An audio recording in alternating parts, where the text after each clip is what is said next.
this room. There's a few minutes, but you'll just start. Yeah, I'll be starting here.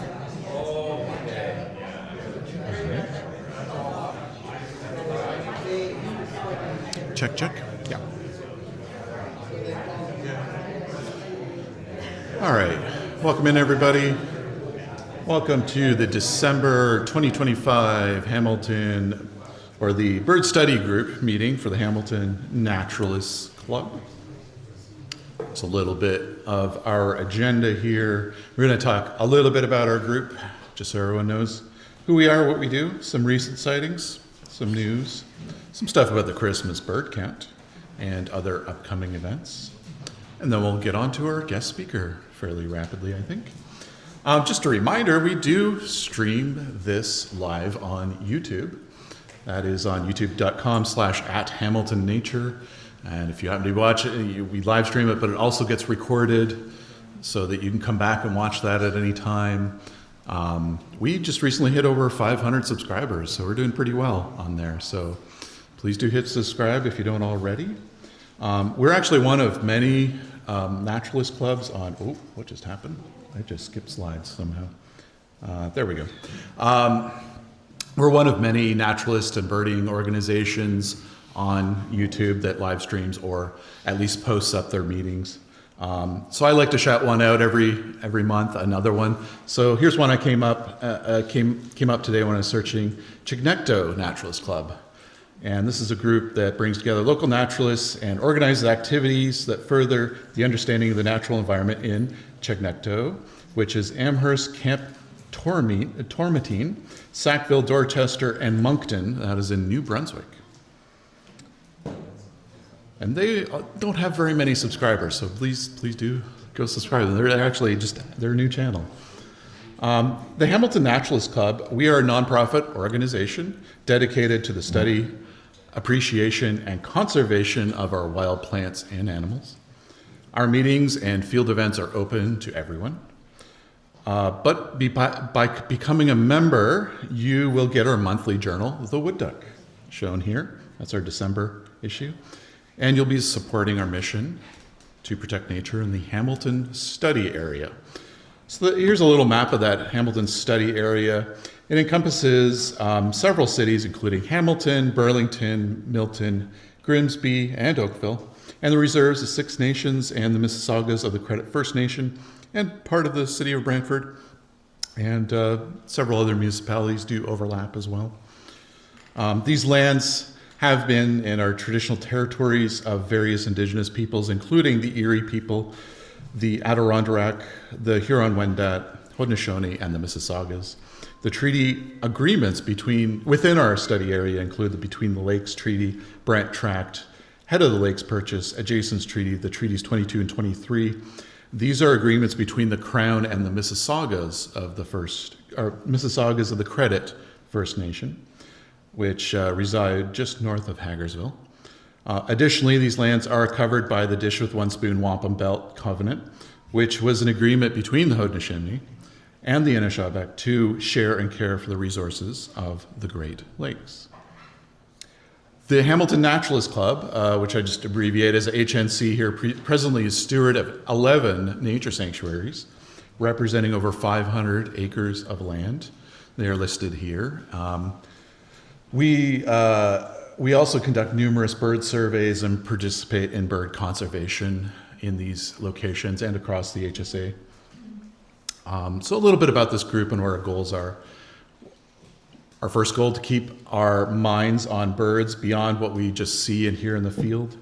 Allow for broader conversation about bird ecologies, threats, efforts, trends, and predictions. Bring awareness and amplify efforts, initiatives, and projects that are having positive impacts, and bring the average person and the expert birder into the same space.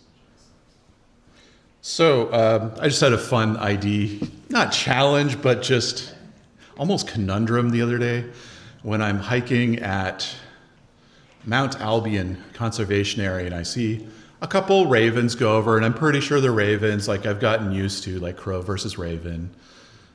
It's, ravens are getting more and more common, and it's just not as unusual, so it's not necessarily super exciting to see two or three.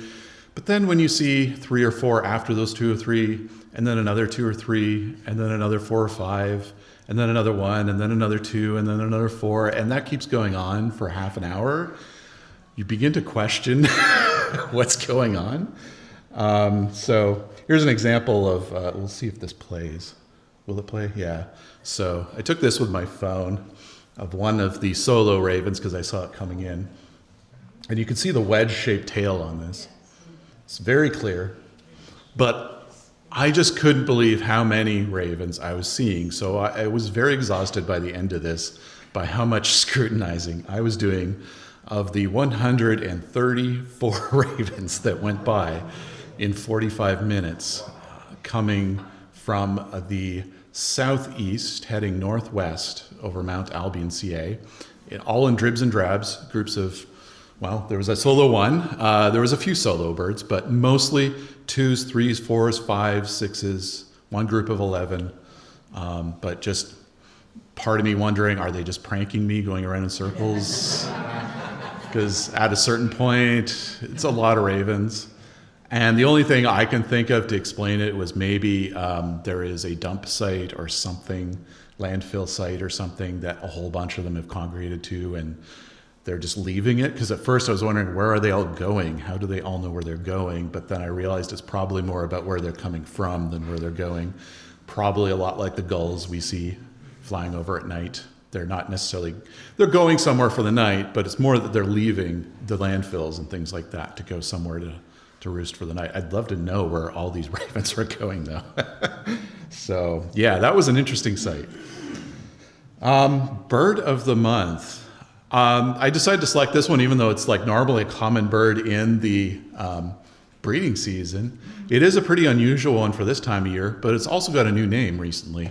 Sort of. It's a long story, but you're going to probably start hearing northern yellow warbler more and more as we go on. The taxonomic authorities that are out there have decided to create another taxonomic list called Avalist, which is supposed to be to resolve taking all these different taxa lists around the world and just make one finally. The problem is I've seen this happen before. I work in software and in the tech industry, we have a joke that if you have 2 competing standards and somebody tries to make one standard, you now have 3 competing standards.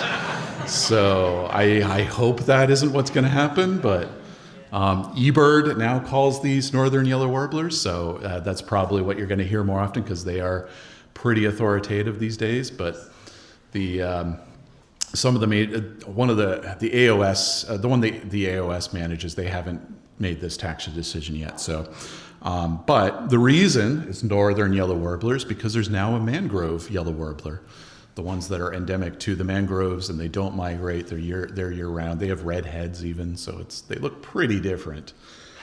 So yeah, mangrove got promoted to full species, so they had to give yellow warbler a name, I guess. So we got northern yellow warbler now. But this one was found at the Dundadge sewage treatment plant. This is where we find our rare birds in the winter. For those who aren't avid birders who go out to get rare birds, that is like one of the prime locations for rare birds in the winter. It's because of all the churning water. Means that water is active, it is warmer, therefore there will be insects active there. So any stray birds left over who were maybe ill or injured, weren't able to make the migration, will find these spots and get food at them. So that's what brings warblers into these spaces. But here's a list of some other notable birds since our last meeting. I believe since the last meeting there probably was some more cave swallow sightings before winter really hit. White-eyed vireo, there was 2. There was that one ongoing from the previous month that I think ended around probably December 1st or so. But then another one showed up at the Dundas sewer treatment plant. So yeah, it's the place to go. There was a Townsend's warbler at Lakeside Park in Oakville, Harlequin duck at 16 Mile Creek, a Eurasian common teal. Now this is the Eurasian equivalent of our green-winged teal, so it's technically just a subspecies of the green-winged teal, but they're identifiable, so we refer to them as common teal, which is the European name. Northern yellow warbler, of course. Ruby-crowned kinglet was also at the Dundas sewage area. There was probably yellow rump warbler there too, in addition to at Sedgwick. Cape May warbler was at Sedgwick. Eastern phoebe at the Dundas sewage plant. Palm warbler at Sedgwick. This past weekend at a Christmas bird count, a dickcissel made an appearance in Cambridge, and that's within the HSA, the part that was within the HSA. Yep. It was on the Cambridge Christmas bird count, but it was on Burlington Street in Harrisburg. Oh. It's in Grant County. Okay. So whoever posted it on the Discord had the wrong thing. It's a stone's throw from Hamilton Wentworth, like about 150 meters. Yeah, okay, so almost within Hamilton Wentworth. Neat. There was also, from that same report, I believe a field sparrow later found within that. Same feeder. Same feeder, okay. I wonder, did I have Burlington Street wrong? Did I read that message No, it's incorrect? Burlington Street. Yeah, okay. But it's in Harrisburg. It's in Harrisburg, okay. So it's They call it Burlington. it's not in Cambridge, but it's in the Cambridge count. It's in the Cambridge County. Okay, that makes sense. That makes more sense now. Obviously, the huge flock of common ravens I found, I figured that's notable. They're not rare anymore for sure, but there was a western grebe reported at Van Wagner's. Golden eagle, again, seen from the sewage lagoon, not at the sewage lagoon, it was flying over, but still. There was a hybrid snow and Ross's goose at 50 Point, chipping sparrow at Confederation Park, and an American goshawk in Oakville. A little bit of bird advocacy stuff. This slide we had up last time because the Ontario government is proposing the amalgamation of conservation authorities. There is a web address up there for public comment period, which is up until December 22nd. We suggest you write letters to them. Now, I have an additional slide now because the Hamilton Conservation Authorities Board has chimed in, and I've kind of basically copied and pasted their points into here.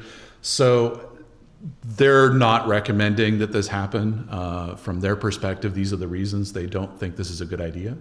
The province hasn't provided evidence showing why it's needed, that the local decision-making will be harder to maintain.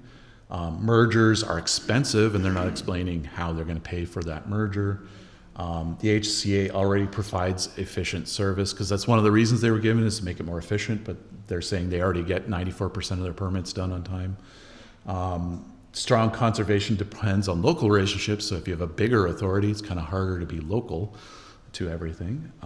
And a lot of the key details, little nitty gritty corporate things aren't really laid out how they're going to do them. They basically say, you know, how are we going to change our payroll systems over and all that kind of stuff when you're merging three authorities that use three different subcontractors for it. And that's just payroll. You know, there's probably all kinds of tech systems and everything else. But one of the key points that I thought was most interesting out of their recommendations was that you do not need to prepare a long or technical response if you're going to write to the province.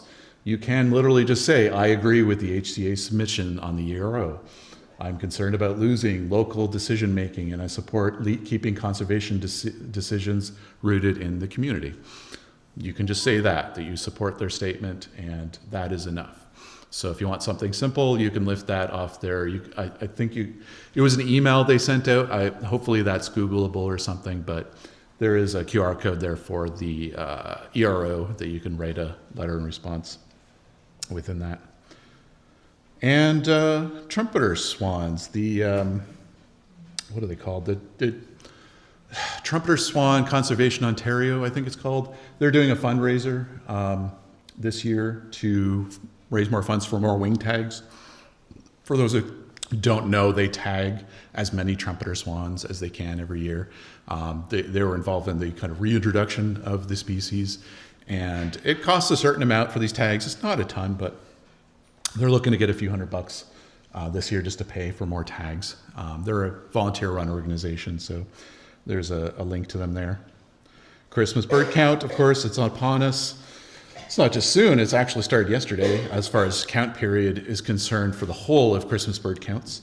We can always use more counters. I've gotten a lot of emails out, but not all of them out, but getting pretty good coverage for the Hamilton count. But if you're in any way interested on joining on the 30th for the Flamborough count, we can always use more people on that one. I don't think we've ever gotten complete coverage on that one, so it'd be appreciated if we can get more sign-ups on that. Also, the WELO, the West End of Lake Ontario KBA survey. It's the second Saturday each month, November through April. I believe Chris is here tonight, so you can put his hand up and you can email Chris or just talk to him after if you want to join in that. And that's all along the west end of Lake Ontario. There's an event coming up in January 3rd. Join Peter Langbell for a walk through the Grindstone Creek where it meets Hamilton Harbor. You're here tonight, right? Yeah. So, you could talk to Peter if you want to know more about that. But they're meeting at 1260 Spring Gardens Road at 1 p.m. January 3rd. All right. Oh, I missed. I got to skip to this. January, I'm not sure what we have for speaker. We did have someone book, and then we're not sure now. There's some potential schedule conflict has come up, so I don't want to announce it because I don't want to, say, oh, this is going to happen, and then it changes, and you guys don't hear about it, and then you're here for it, and you were like wondering what is it going to be. So keep an eye on our social media and email, and maybe if we find out in time for print, it'll be in the January Wood Duck. But for tonight's speaker, we got Catherine Manschot. Welcome to the fascinating worlds of passerine molt, the act of growing new feathers. Using photos taken from the Sheila Dunn-Dooley breeding bird banding station. That's a lot of words. So Sheila Dunn-Dooley Sanctuary is one of the club sanctuaries. We will journey through different types of molts, what they look like, and most importantly, why they occur. And we're going to have a brief technical switch over here as she comes up, and we'll get it started. Thank you.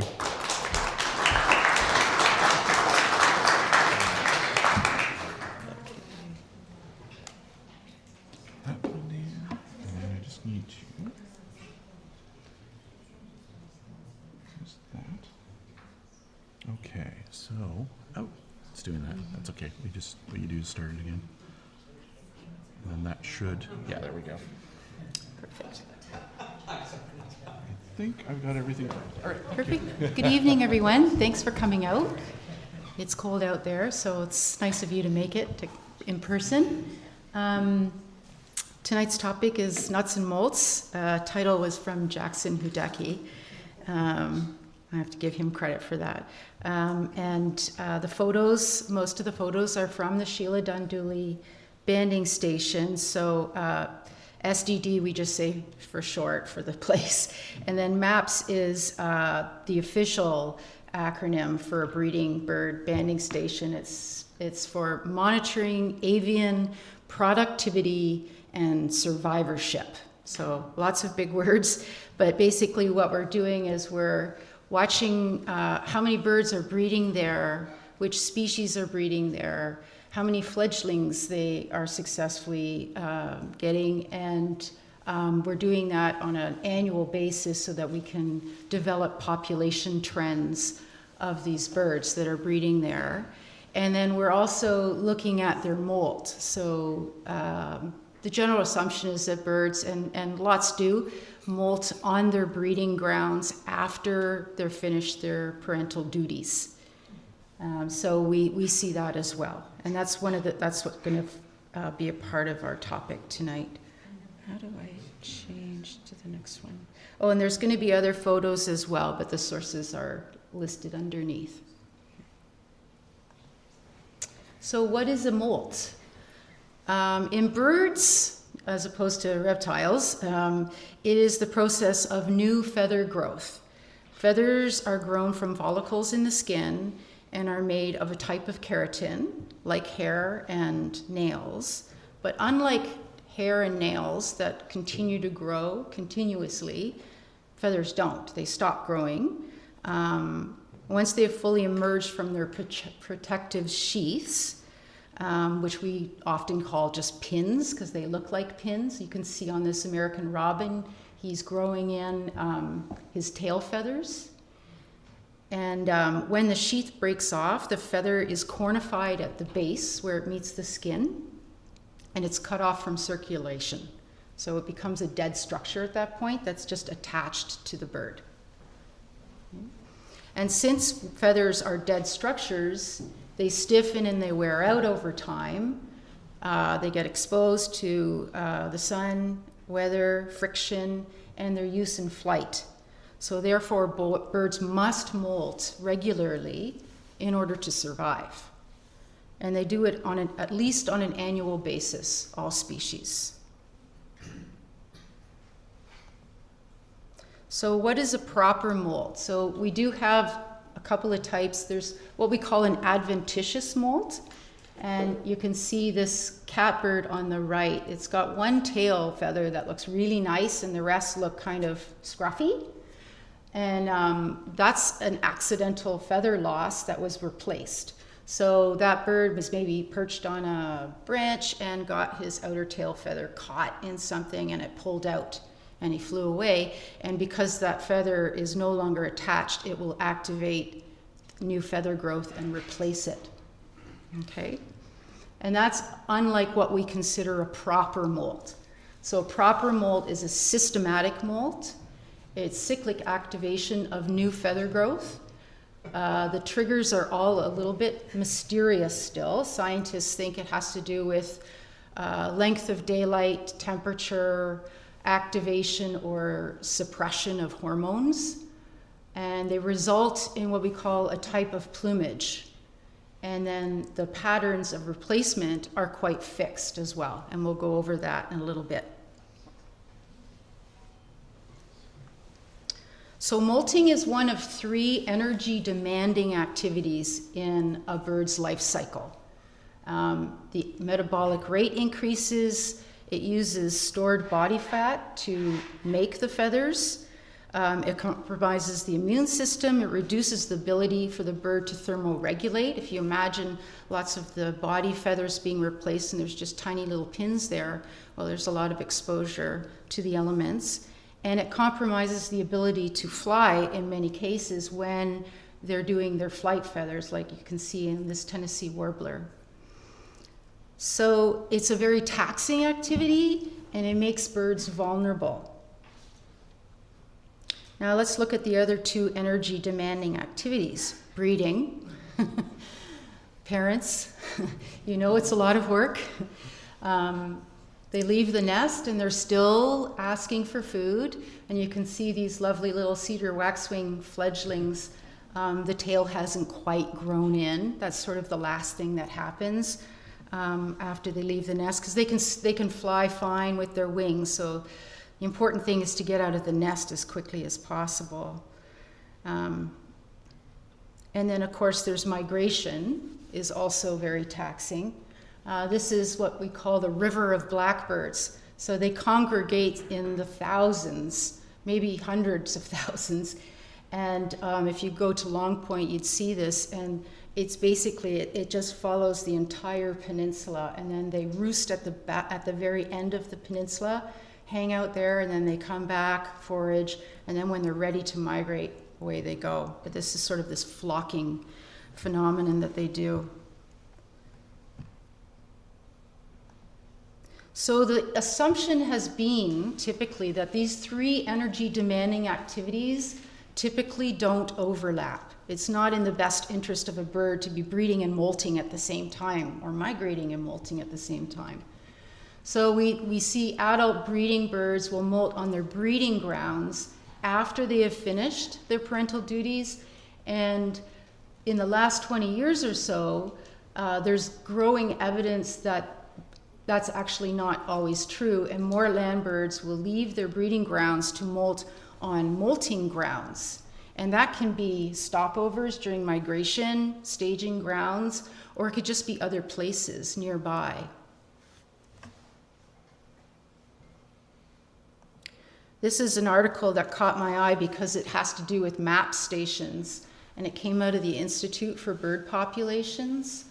And it was 2018, and it's called Evidence of Widespread Movements from Breeding to Molting Grounds by North American Land Birds. And in the East, we had already known, there's that first list there, Dick Sissel, Orchard Oriole, Cedar Waxwing, Mockingbird, Eastern Wood Pewee, Red-eyed Vireo, and Chipping Sparrow are not necessarily molting after breeding on their breeding grounds. They're going elsewhere. And then this article, compiling all kinds of data from map stations, has made the list grow much greater. So we're seeing a lot more species that are going elsewhere to molt. At our station, I've highlighted too the Swainson's thrush and the common yellowthroat. And what they've seen with the common yellowthroat and the Swainson's thrush is that, when we're catching birds at the end of the season, we're not seeing them in molt. So that would be the common yellowthroat, which is what's happened at our station. We've never caught an adult common yellowthroat molting on the breeding grounds. They've left and they're doing it somewhere else. Now our station's only been running for 3 years, so we need more years to have good data, but that's just something we've noticed. And then we also get birds that are in the boreal that come down, and we're finding them molting at the Sheila Dunduli. They weren't breeding there, they were breeding somewhere else, but they came to us, to our station, to molt. And every year we've caught Tennessee warblers in molt. And one year we had a Swainson's thrush as well. So it's just some of the information from our station. So why do we study molt? Well, the first thing is banders can accurately age birds by looking at the generation of feathers. And we'll get into that. It'll make a little bit more sense as we get into the molts. But when we have different generations of feathers from different molts, we can age them much better than if we just rely on plumage, because plumage can be quite variable. And this information gives us really important demographic trends, because the first year of life, as you know, is the highest mortality in birds. So we're trying to see how many are making it to the next year and entering the breeding population. And then more recently, banding stations are documenting active molt. It used to be that we would just say, oh, it's a hatch year, it's a second year, it's an after second year bird. But now, Pyle, this is the one, yeah. This one here has owls, near passerines, and passerines. And he's documented all of the molts for birds. But what he's done is he's now using this new coding system we have called the WRP, which is basically the names of the 3 scientists who put it together. And that coding system allows us to identify the molt, whether it's active or not, and then tell us which generation of feathers are there. And we just rhyme that off, the year, the molt coding system, and then a few other data. That just came out in 2022. So this is really quite recent that we've started doing this as banders. MAPS stations have been doing it for several decades, but now it's starting to happen at migration monitoring banding stations like Long Point Bird Observatory. But of course, there's the banding stations that we have throughout North America, and then there's the birds. And the birds are flying between banding stations, but there's lots of places we're not seeing what they're doing and where they're doing it. And a lot of birds, when they're molting, they hide. They get quiet and they hide. So they're not, we're maybe not finding them on an eBird either. But eBird can tell us, you can look at those great videos where they show the bird going south and then coming back up north, the species, and you can see where they're migrating. It's fantastic. But we don't know where they're molting. We just know where they are. So we need to find that out because it's an energy demanding activity. And if they're migrating at the same time, now it's a double whammy, right? So they're more at risk of what we call a pinch point where we can have population loss. There are new technologies now that are increasingly being used.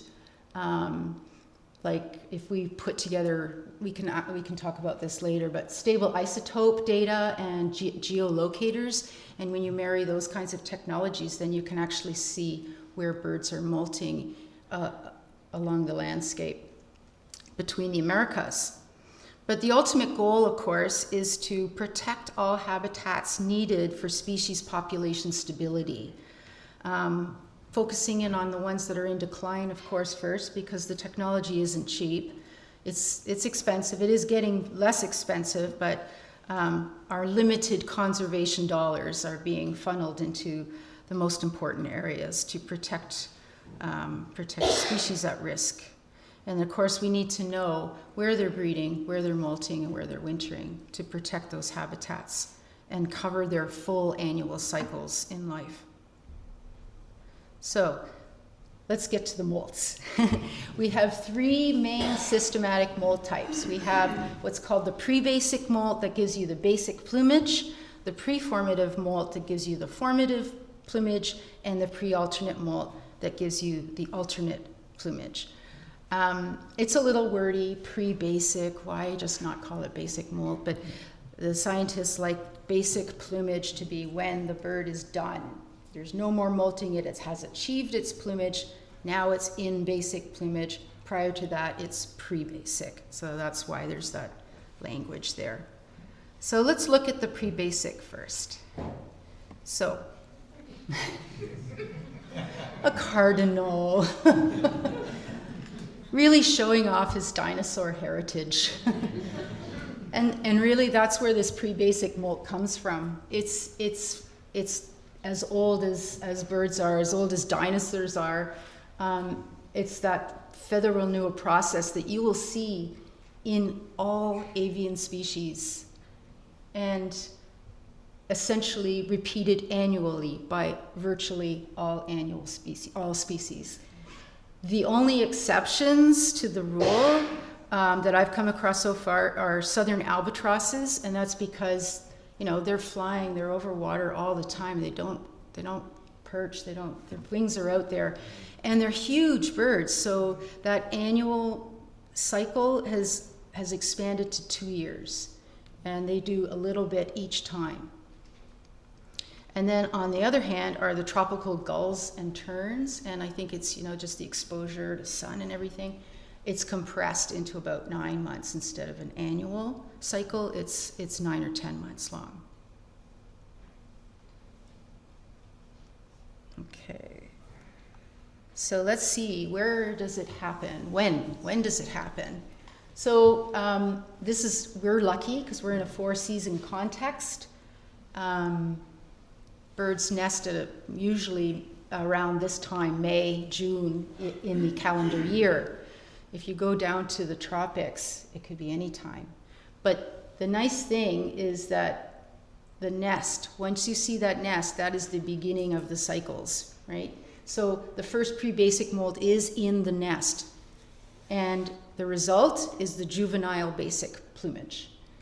And then the next basic plumage is when they do the second molt, starting with the adult pre-basic molt.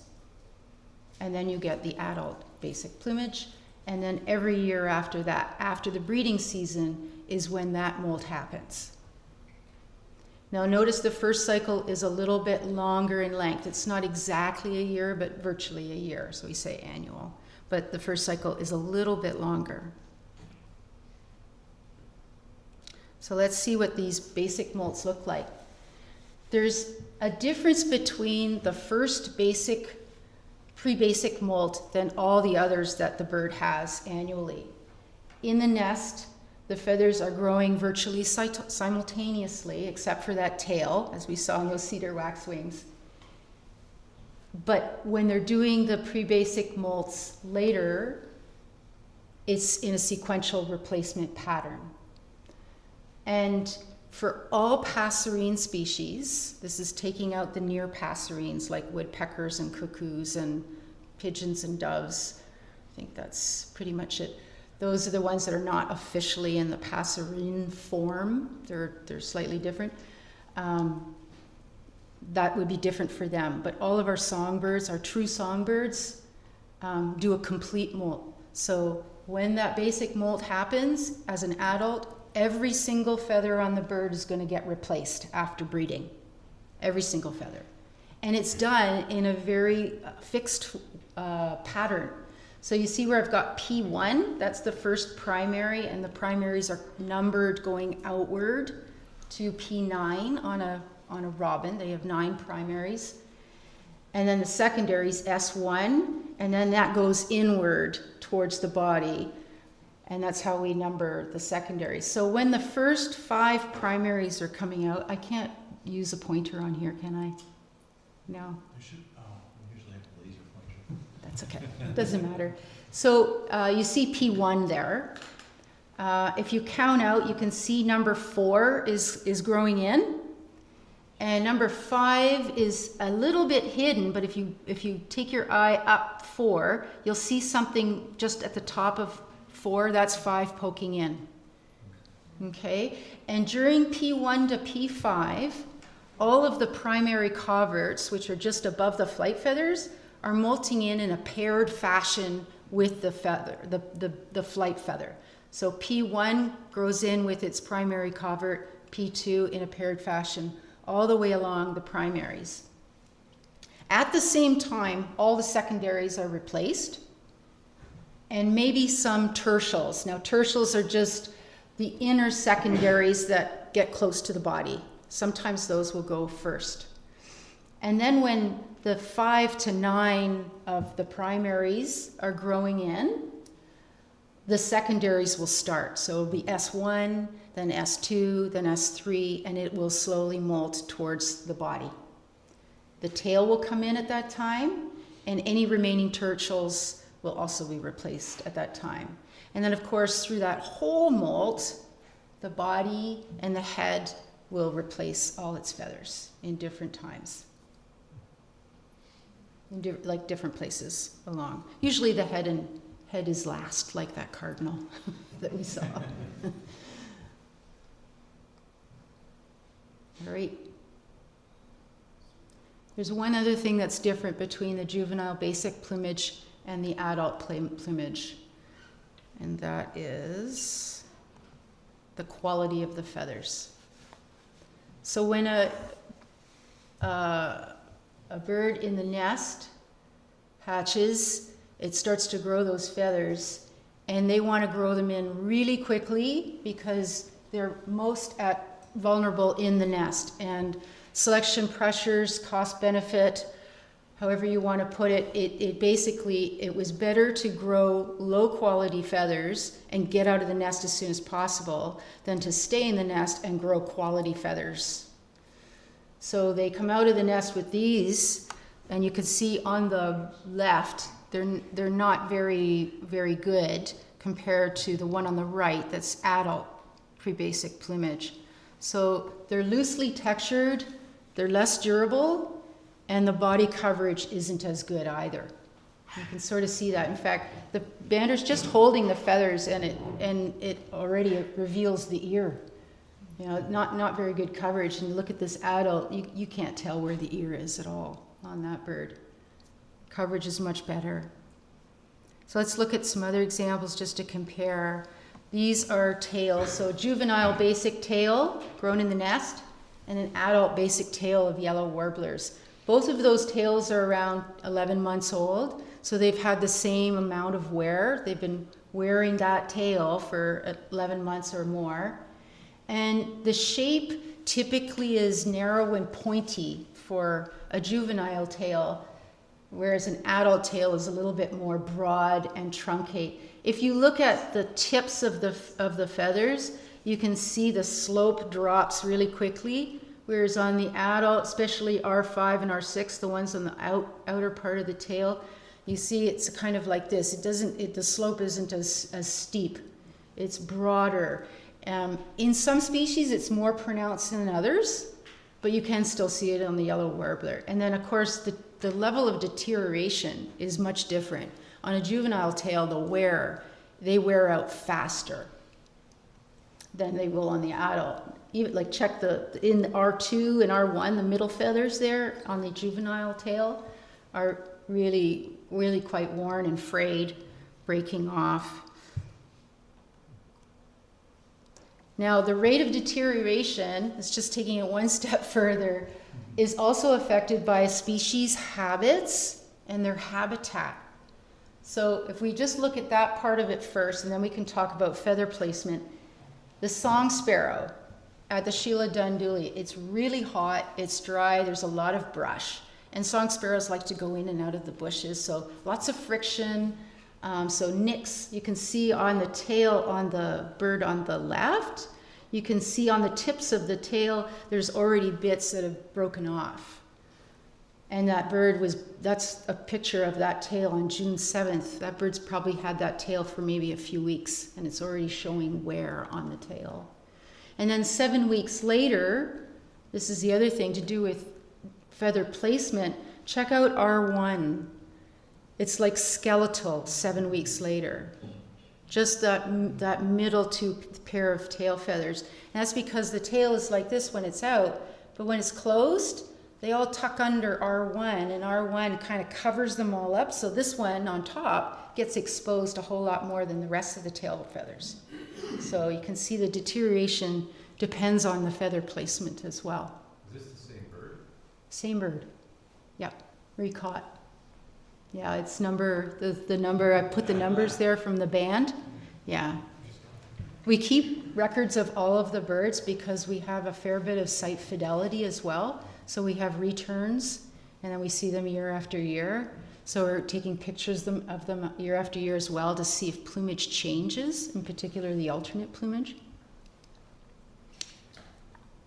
So in a nutshell, the pre-basic molt to basic plumage. All avian species do it, repeated once a year, typically after the breeding season, begins each molt cycle, and the juvenile plumage is of lower quality than basic plumage later. And the replacement pattern is quite fixed, being sequential for adults. Now we go and we turn to the inserted systematic molts. We've got one down, two to go. So the preformative molt is an inserted molt. And what we mean is you've got this molt cycle, here's a basic, here's a basic. The formative is going to go inside a molt cycle. So it's going to add another molt in that year. Now the preformative occurs on the heels of the juvenile plumage. So if you think of us, we have kids, we're children, and then we're teenagers, our formative years where we learn some new things that we'll carry with us for the rest of our lives, and then we're adults for the rest of our lives, right? It's the same thing sort of with the plumage. You've got the juvenile plumage, then you've got the formative plumage that happens only once in their lifetime. So let's take a look at that. So here we have, I couldn't find a passerine, so I had to go with the shorebird and take out its spots because it's in breeding plumage. Anyway, I tried. So this molt evolved out of the need to replace poor juvenile plumage, right?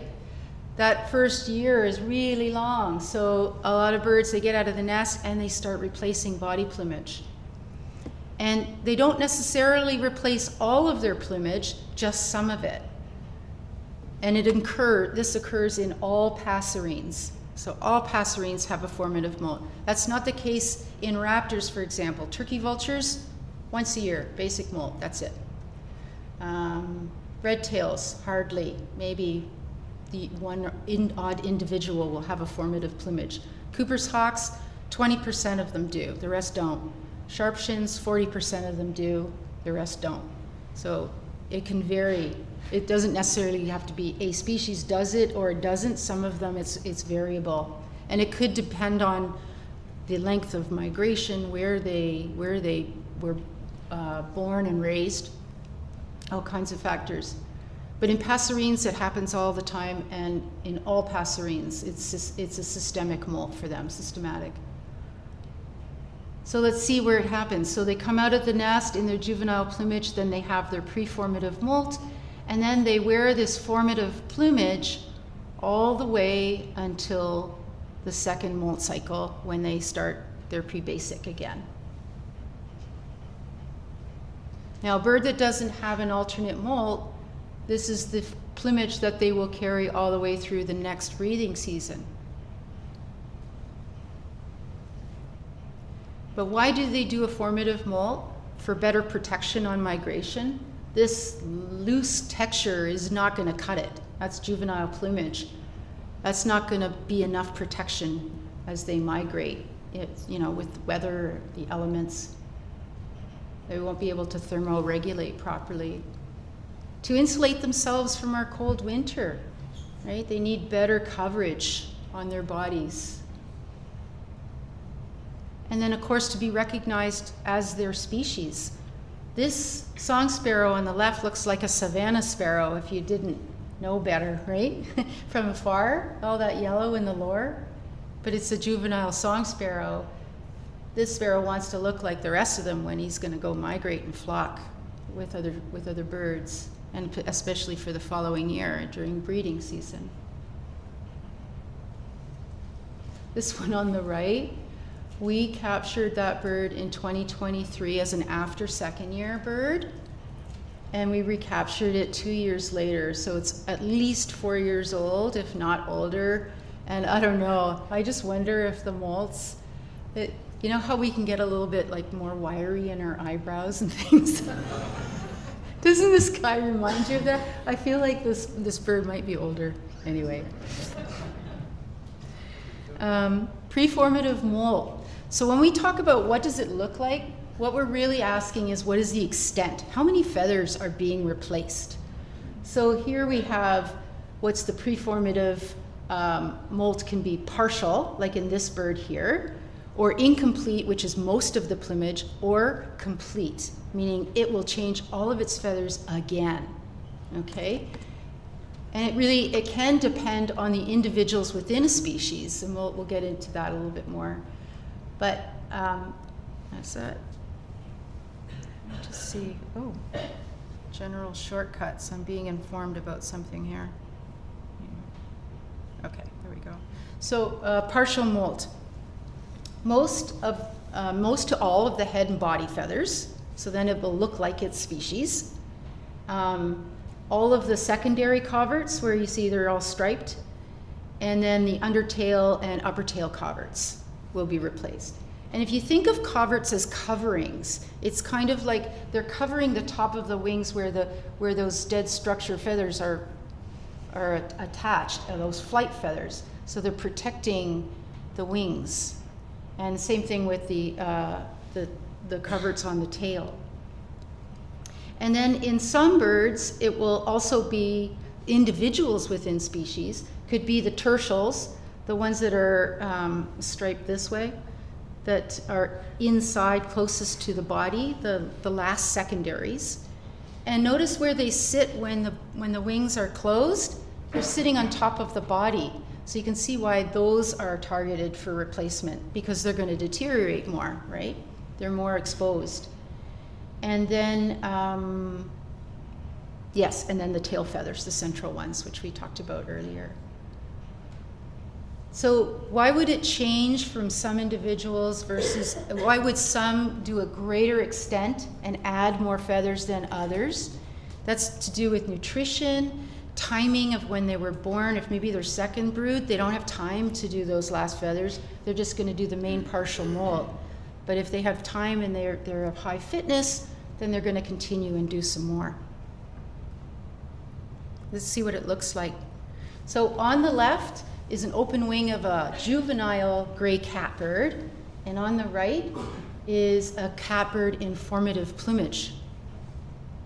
So he was caught on June 7th. He'd already changed all his feathers into all of the feathers he's going to change for the formative plumage.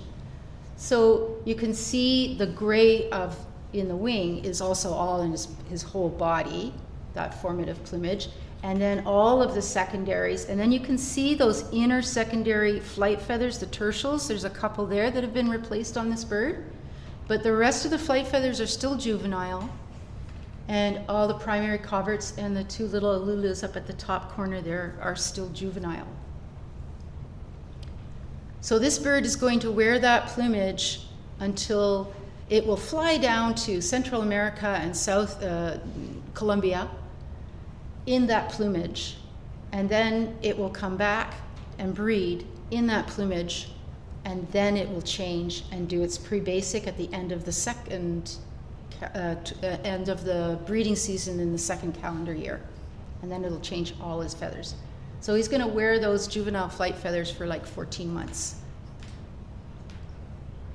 Yeah. It's pretty spectacular, actually. So when we say formative plumage, we're saying really, in this case, and for many cases, it's a combination of 2 generations of feathers. We've got juvenile feathers and formative feathers. That together is making your formative plumage. And that's what a bander can see and therefore identify the age of this bird. Let's look at an incomplete. This is the next range. So the incomplete molt, it happens in a lot of icterids, blackbirds, like this brown-headed cowbird. It's in the underwing. There's just a few leftover juvenile feathers, and that's it. The rest has all been changed. And you can see them, they're a little bit lighter. I wish I'd put an arrow on that. I was thinking I had a way of doing the pointer, but they're the 3 that are just up at the top left corner that are kind of brown or light. And then right next to it are the dark ones that kind of descend. So you can see the dark ones, those are new, and the light ones are leftover juvenile plumage. And if you had like Bander's glasses, you could look at those feathers and see that the barbs and barbules are more wide apart on the juvenile feathers, and they're tighter and better quality on the formative ones. And then a complete molt, swallows, will do an entire molt for their formative plumage. It's all changed because they're aerial insectivores. They cannot afford to be in low quality juvenile flight feathers. They're always on the wing, so they need to change. Here's a list, I'm not going to read it to you, but all the birds that do a partial, I just made a list, went through Pyle and made a list. So all in the east, these are eastern North American passeries. So we've got a list of all of the partial, and notice at the bottom of the second column, all the warblers fit into this category. All warbler species, except for the common yellowthroat, because it might do an incomplete. It might do some of its flight feathers as well, more flight feathers. And then we have a range between partial and complete, those species. Then incomplete is the next list. And notice the incidence of blackbirds, common grackle, brown-headed cowbird, brewer's blackbird, red-winged blackbird, rusty blackbird. All the blackbirds are in there. And then the complete list are the swallows, the meadowlark, which is an old world horned lark, or no, it's the meadowlark? No, the horned lark is the old world house sparrow and starling. And then the rest are swallows. So those old worlds are birds that do the complete preformative molt, which is interesting. So once they get that preformative molt and it's complete on a formative, we can't age them anymore because they're going to be the same every year. They're going to look the same every single year.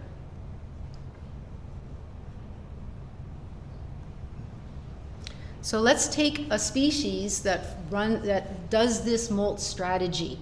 They don't get breeding, they don't grow new feathers for breeding time. And that's sometimes hard for us to get our head around because it's a warbler, right? But they look just as beautiful in the fall as they will in the following spring. So here's a picture of a juvenile in its juvenile plumage. You can't tell if it's a male or female. You'd think it's a female if you saw it later, but that time of year, it's just a juvenile. It could be either. Then it has its preformative molt, and it's going to look like that. Now we know it's a male. But when we look at the wing, we can see he still has his juvenile plumage, so we know he's a first-year bird.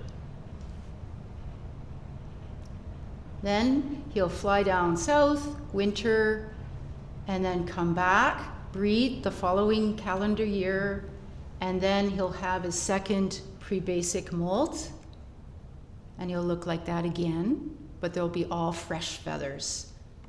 They won't be worn out. That's cyclic, he has to do that.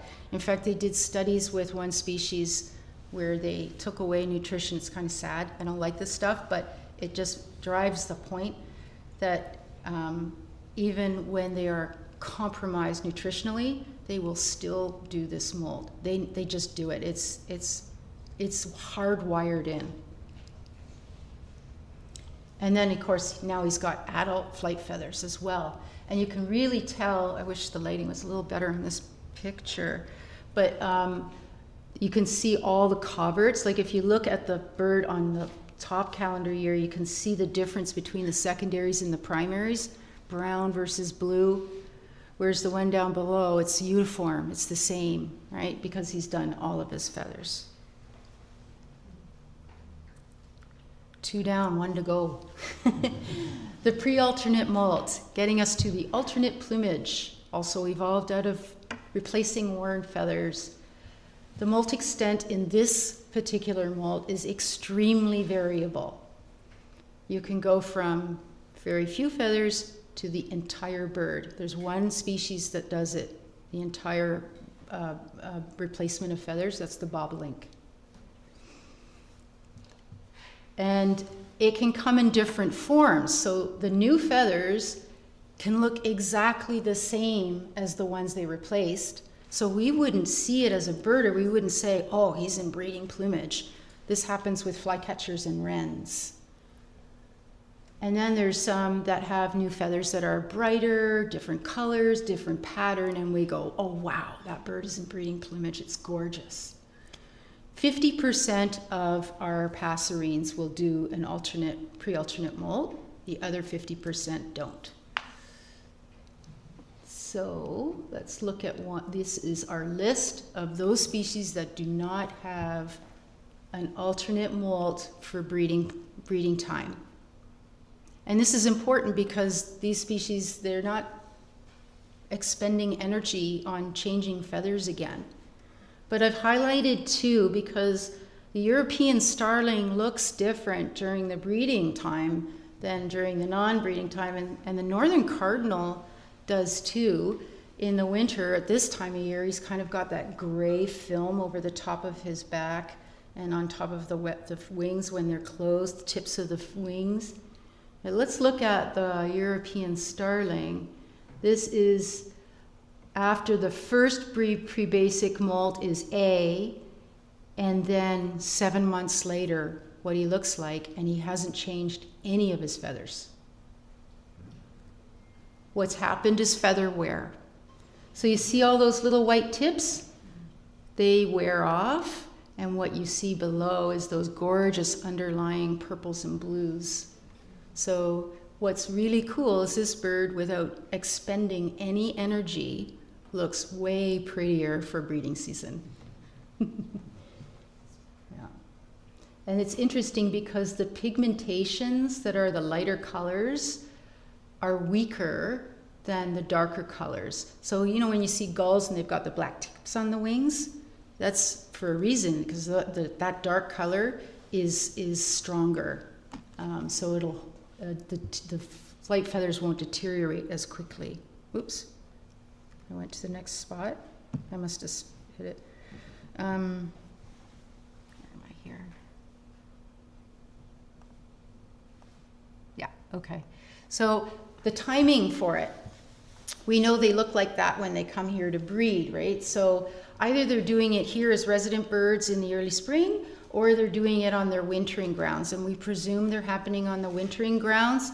We don't know if they won't migrate back up or not. There hasn't been a lot of research on that yet. But that pre-alternate molt happens in early of the second year, and then we get the alternate plumage for breeding season.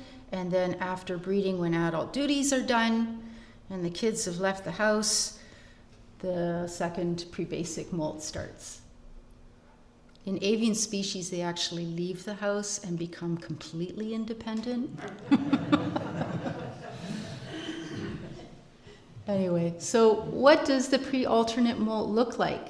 As I was saying, the extent varies a lot. We can have limited to some head and body feathers like this American redstart, or partial, which is typical in preformative for lots of passerines, incomplete, or it can be complete, like I said, that one species, the bobolink. And then we have this category called absent ?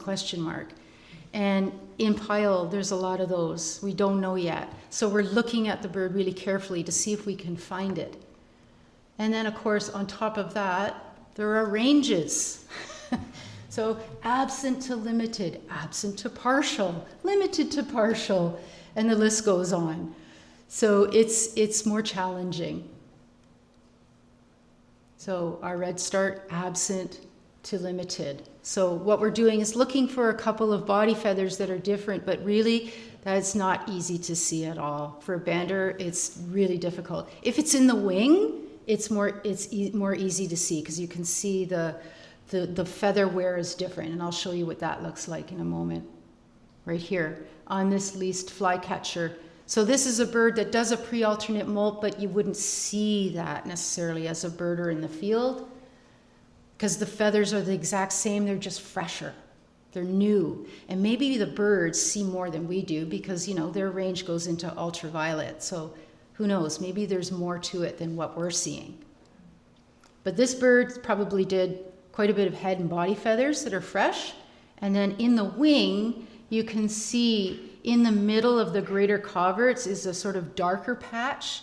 The wing, the feathers are darker, and the median coverts, there's darker ones, and then you can see the last two secondaries, the tertials there on the far left of the right side of, or the right picture, have been changed. They're brighter, they're fresher looking, they're a little more glossy. So that's what we're looking for. So to finish off, let's go through a northern yellow warbler in its first cycle. So here we are in the hatch year, just fledged. This came from Birds of the World, recently fledged juvenile in its basic plumage, the first basic plumage. Then this one was at Sheila Dundooly. We saw it growing in, doing its preformative molt. And you can see the feathers growing in the secondaries there on top of the flight feathers. And then this bird, it's a different bird. Unfortunately, I don't have a beautiful time sequence with one bird. I wish I did. But this one is a preformative and it's all finished, looks beautiful, ready to go on its migration. It's going to fly down to Central America, maybe the islands, maybe South Colombia or other places in South America. It's pretty amazing, actually. And then on the wintering grounds, it's going to do that pre-alternate molt, and if it's male, we're going to see all these like distinct red streaks. Now, I say that with a caveat because I've seen females with that amount of streaking on them. And I know they're females because they have a brood patch. We can identify female versus male based on their biological evidence in the field when you have them in the hand. Oops, I touched something. There we are. So here's the wings. You can see the secondaries that have been replaced. There are some formative feathers left over. So the yellow warbler does a partial formative and then a partial pre-alternate. So sometimes we'll see a few formative feathers in there. Yeah, I can't tell without my glasses. But you can certainly see the pre-alternate ones. They're the very yellowy ones, and the primary coverts are certainly not. So this is still in its first molt cycle, but it's into the second calendar year, right? Then it flies back up to us, and we see it in the breeding season. And then at the end of the breeding season, this bird will have its molt, and this bird typically do it on its breeding grounds. And you can see, like, look at how many primaries are being replaced all at once there. It's almost like a chunk of the wing is out. It's growing in 4, 5, and I think 6 is dropped, and then 7, 8, and 9 are still on. And then you can see all of the coverts coming in, the secondary coverts. And notice the primaries are coming in paired with the primary flight feathers. So it's in a heavy molt. Okay.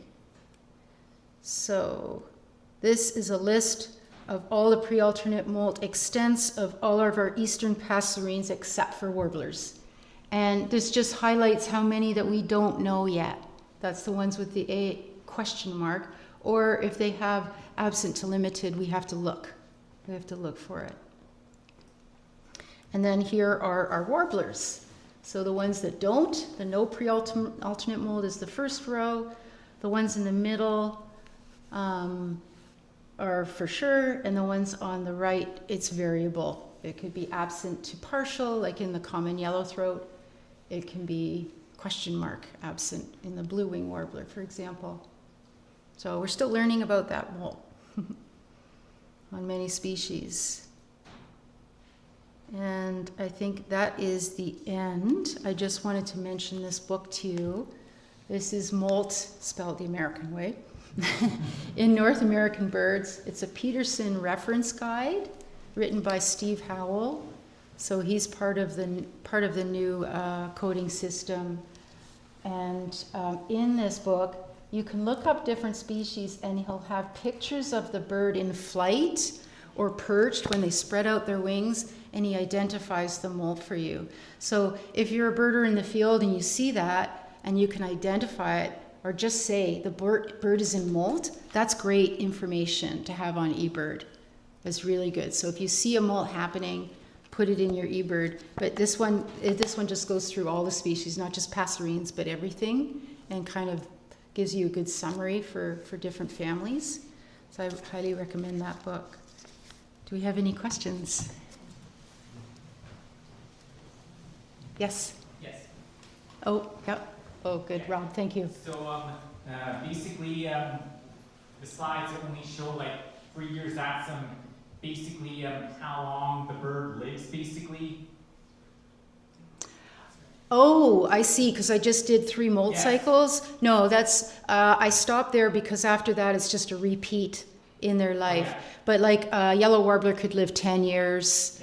Okay, Yeah, they all have notice, different, like, things like mallards changing their male mallards changing their feathers in like the summer basically, like also like southern like hemisphere birds like they breed like in September, which is like their spring basically. that's right. It's completely different with ducks. Thank you.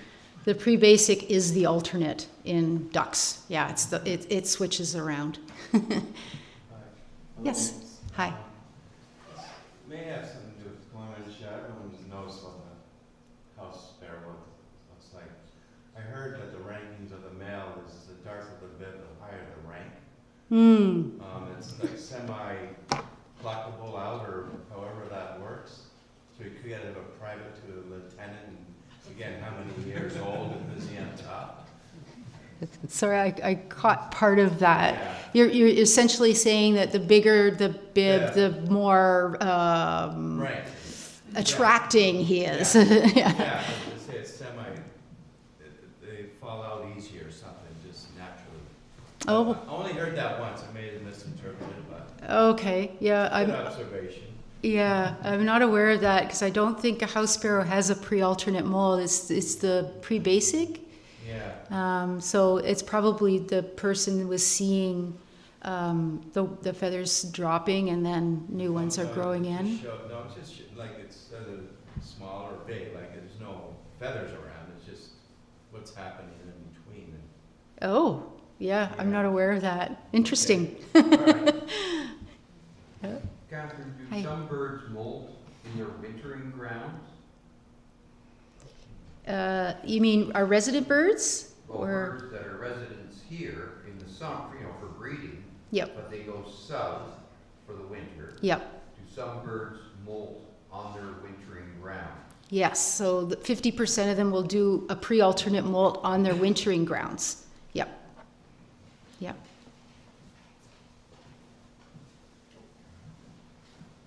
Catherine, I have one quick question. Mm-hmm. Both the mallards.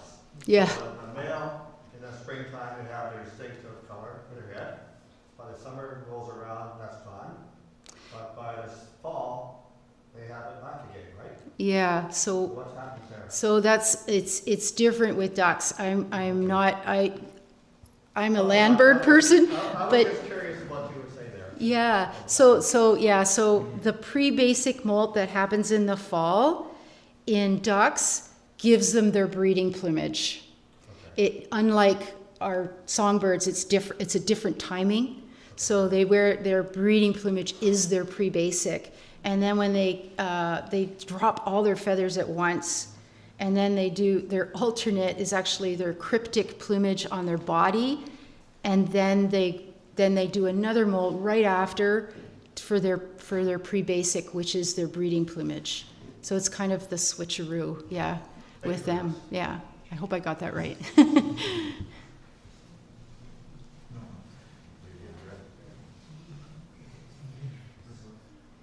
Yeah, very interesting talk. I have no idea how long are they vulnerable? Like when they're molting, like is it days or you got a week's window? Like to find them in that stage, you know. Yes, that's a great question, and it depends on the species.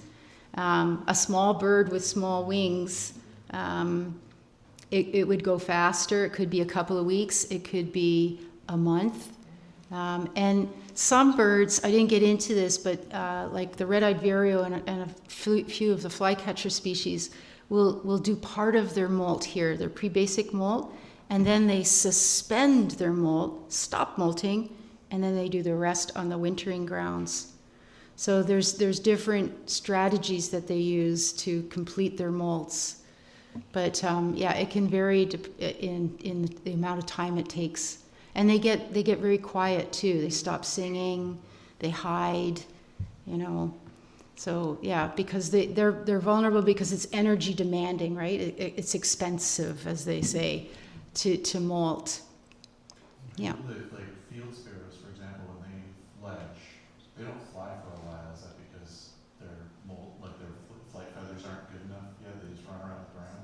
Oh, I didn't know that. Oh, okay. That's Yeah, something I come interesting. across. Yeah. I at least read it somewhere. I was told somewhere that, like, when they fledge, they actually aren't able to fly yet. They're just running around Ah, okay. as little sparrows until their flight feathers Yeah. are good enough. I Because guess- they fledge in about 10 days. Yeah, it's very quick. Yeah, lots of them can leave the nest within 10 days. And that sounds like owls too, because owls they get out of the nest, but they can't fly yet, not very well. So they're really quite vulnerable. But I guess it's better than being in the nest. Yeah. Any questions?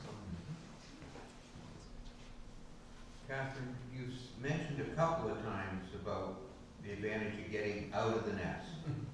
Hmm. What's the danger with being in the nest? Oh, predators. Predators coming to eat them. Chipmunks, squirrels, Okay. snakes. Yeah. Yeah, and there's nothing, the parents can be mad and upset and try and push them away, but, you know, they still get eaten. Yeah. Yeah. I just had a question about when the birds lose all of their head feathers and don't get them back. We've had at my parents' feeder a number of times a cardinal that has no head feathers, and it's every year, like all year round. All year round? Yeah, Oh. so I'm just wondering if you've experienced that before. I've seen it out in the field as well, but not with a cardinal, but with another, I think it was a blue jay. But it's like, why would a bird not gain back its feathers? Yeah, well, I would imagine that's some kind of illness if that occurs. It seemed a perfectly healthy bird. It just, Yeah. and it went on to breed and everything. It just never came back. Maybe he's balding. I don't know. Maybe it's like a genetic, Yeah. maybe his father had the same thing. Yeah, it could be genetic, right? Yeah. Have you ever come across ones with like the deficiencies and stuff? Because I heard about house finches and they go orange or something if they don't get the right diet. Yes. That happens with cedar waxwings. So if they are eating the invasive honeysuckles, those waxy tips and the colors in the tail, while the feather is growing and they're eating that, then it shows up and the color's different. It can be more orange than yellow. Yeah. Any other questions? Okay, thank you for maybe presenting first time. Thanks for having me. Let's close this here and then unhook from you. Rob, there are cookies. Please take them on your way home.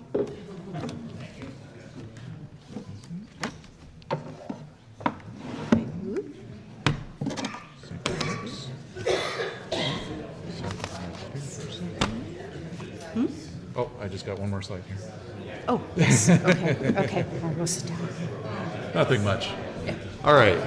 Thank you again. And yeah, you're saying there are still cookies out there for everybody to grab. So grab some cookies.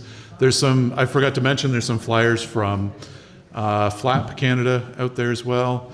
And there's, I don't know if anybody's took it yet, but there's a couple free calendars and books that were left behind. So, and feel free in future meetings if you want to give away some stuff. There's kind of a take one, leave one kind of table there, or just take. It's okay. But yeah, otherwise we will see you in January, and just keep an eye on the social media or newsletter or Wood Duck about what our presentation will be on. But we'll have something interesting up for you here in January. Thank you. Where's the Christmas bird coming? You go to the You'll have to ask after.